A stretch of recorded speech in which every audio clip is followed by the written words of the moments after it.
Assalamualaikum warahmatullahi wabarakatuh. Balik lagi sama aku, owner TKIT Nahal. Aku di sini di video ini aku akan kasih tips buat kalian gimana sih cara yang bagus untuk memilih sekolah untuk anak TK khususnya. Aku akan bahas di sini khususnya untuk anak TK. Karena anak TK itu adalah anak yang masih harus sangat memiliki perhatian penuh. Ini dia. Pantengin terus video aku. Yang pertama itu yang harus kalian pilih adalah lokasi sekolah. Kenapa? Karena ketika kita harus mengantar dari rumah ke tempat tujuan, itu aku rasa nggak harus terlalu jauh gitu ya. Karena setiap desa, setiap dusun, dan setiap kampung ataupun kota-kota kecil itu pasti ada TK sekitar paling jauh mungkin 10 menit atau 5 menit.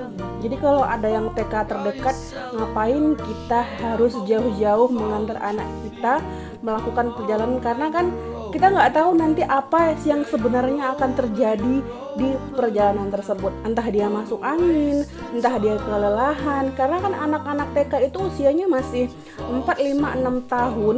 Jadi kita harus mempunyai planning gimana dia nggak terlalu capek ketika harus pergi dan juga pulangnya nggak terlalu sering terkena angin.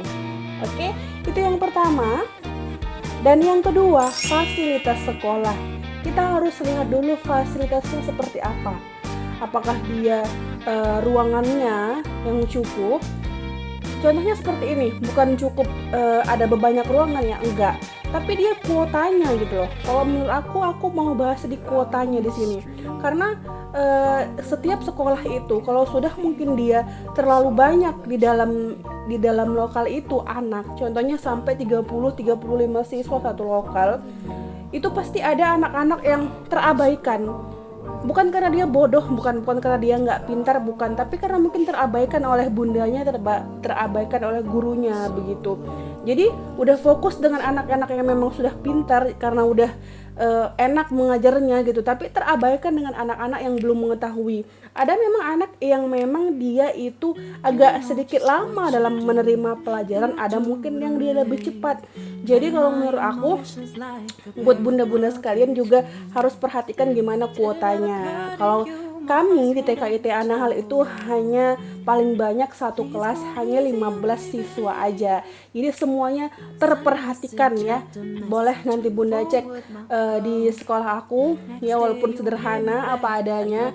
Fasilitasnya juga karena masih baru ya lumayan lah seperti itu, karena masih baru ini tahun pertama aku menamatkan ya. Jadi memang 15 siswa itu paling banyak aku terima. Dan untuk tahun ini aku hanya buka 3 kelas aja, 45 orang, itu nggak lebih dari itu. Karena kalau lebih dari itu mungkin nanti ada anak-anak yang memang terbengkalaikan, sedangkan orang tuanya itu berharap kita mendidik anaknya itu dengan agar mendapatkan agar menerima pelajaran yang bisa mungkin diterapkan di sehari-harinya, entah itu bersikap yang bagus, bersikap yang sopan ya, membaca doa-doa harian, menghafal-hafalan Quran surah-surah pilihan gitu. Itu yang diharapkan orang tua. Itu yang kedua. Dan yang ketiga, kompetensi guru. Jadi bunda-bunda semua juga harus perhatikan kompetensinya di sini. Gurunya ini bisa apa? Gurunya yang itu tamatannya dari mana gitu. Karena ketika kita memiliki guru-guru yang bagus untuk sekolah tersebut, pasti insya Allah juga dia akan membina anak kita dengan ilmu yang dia punya. Jadi kalau guru-gurunya pun nggak punya ilmu, gimana anaknya mau dapat ilmu? Kalau di TKIT Nahal itu gini ya bunda, setiap gurunya itu kita ajari gitu, dan kita nanti insya Allah akan mengadakan setoran hafalan antara guru dengan gurunya gitu ya kan.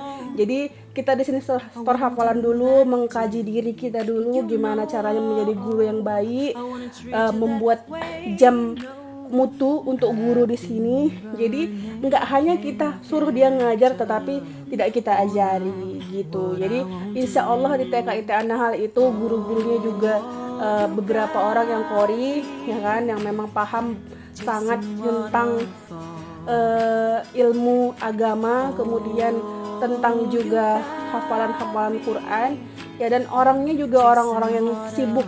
Sibuk itu bukan berarti sibuk yang nggak menentu ya. Sibuk itu mereka itu memang orang-orang yang diperlukan di luaran sana gitu, karena memang mereka memiliki ilmu jadi dibutuhkan gitu. Itu yang ketiga. Yang keempat adalah biaya sekolah, karena banyak sekali sekarang sekolah yang nggak kita bukan yang kita nggak sanggup untuk bayar, tetapi rasanya untuk anak TK membayar segitu budgetnya itu terlalu apa ya, terlalu, bukan kita nggak punya duit gitu, tapi mungkin terlalu menghabiskan anggaran gitu. Karena kan anak TK itu dia belajar hanya 2 jam, dari jam 8 mungkin sampai jam 10, mungkin ada tambahan sekitar atau tambahan hafalan, kemudian ada juga ekskul belajar yang lainnya, itu paling lama atau jam 11 ataupun setengah 11 itu paling lama, kecuali dia memang udah 100% TK sentral itu biasanya dia sampai setengah 12 atau jam 12, tapi dia juga nggak terlalu banyak belajar karena ada banyak tahapan-tahapan yang dipermainkan gitu loh. Jadi kalau memang biayanya terlalu besar dan juga kuotanya banyak, kita ngapain masukin anak ke sekolah itu gitu loh. Jangan jadikan suatu sekolah itu ada dendam pribadi ya kan, sama entah itu guru, entah itu yang punya sekolah, entah itu siapa yang di sekolah itu, nggak usah di situ, mending jauh aja gitu, walaupun mahal ya kan. Jadi kita lihat dulu, ini sekolahnya biayanya segini, terjangkau. Walaupun nanti ke kompetensinya gurunya begini, jadi itu bisa kita masukkan anak didik kita ke sekolah TK tersebut. Yang selanjutnya, kurikulum yang digunakan. Kurikulum yang digunakan di sini seperti yang tahun lalu, aku di sini menggunakan kurikulum sentra. Boleh nanti dicek di Google itu sentra itu apa. Ya, tapi masih 20% 30%, karena kalau 100% itu harus memiliki ruangan yang cukup, kemudian prasarana dan sarana yang cukup, dan permainan yang sangat-sangat memadai. Boleh nanti dicek atau aku kasih nanti contohnya di sini di gambar itu ya, di videonya sebentar. Dan selanjutnya adalah yang keenam, waktu belajar ya. Waktu belajar di sini kita harus lihat, kalau sudah terlalu banyak belajar itu aku rasa nggak bagus juga untuk anak, karena anak seusia 4, 5 sampai 6 itu dia juga harus banyak bermain, karena dalam bermain dia melakukan hal-hal yang baru, karena dia harus juga tanya jawab, interaksi, bukan hanya harus menulis, membaca ya kan, belajar, menghitung. Itu rasa saya kalau sudah sampai 2 jam atau 3 jam lebih itu sangat-sangat membosankan untuk anak. Oke, yang terakhir yang ketujuh adalah komunitas dan lingkungan TK. Kita lihat tuh tetangga TK itu seperti apa, lingkungannya seperti apa ya. Kalau memang bagus dan orang-orangnya di situ juga mendukung, dan tidak ada yang namanya mungkin TK ini TK Islam yang di sampingnya mungkin orang non gitu ya kan. Jadi dia memelihara binatang yang memang tidak disarankan untuk dipelihara gitu contohnya ya kan. Jadi itu agak mengganggu dari suara, mungkin nanti dari kotoran-kotorannya itu kan berakibat buruk untuk apa ya, untuk saluran pernapasan anak kita. Apakah di situ nanti banyak warung, entah ada yang merokok ya kan, entah tempat nongkrong, ada sampingnya tempat nongkrong, di depannya suatu hal yang memang tidak disarankan untuk sekolah gitu ya. Jadi itu kita lihat lingkungannya seperti apa gitu. Kalau di TK Anahan itu insya Allah aman. Di situ juga nanti insya Allah memang kalau ada dana akan dipagar kelilingnya. Jadi buat bunda semua insya Allah anaknya aman, dan juga tidak akan pernah terabaikan kalau di TK Anahan. Nanti aku juga bakal wawancarai bunda-bunda yang pernah sekolah dan member bunda yang menjadi anaknya pernah di sekolah aku akan wawancari. Tunggu aja di YouTube aku, YouTube TK Anahan, dan di Facebook aku Wahyuni Saragi. Ada juga sih Facebooknya Nahla Nuaira itu, tapi belum aku ganti namanya karena belum bisa. Karena kan kalau di Facebook itu dia harus 3 bulan dulu ya baru bisa ganti nama ya. Itu aja yang aku mau sampaikan ya, tips-tips memilih sekolah ya. Kalian harus tahu memilih sekolah untuk anak TK itu seperti apa, jangan hanya asal masukkan aja gitu ya.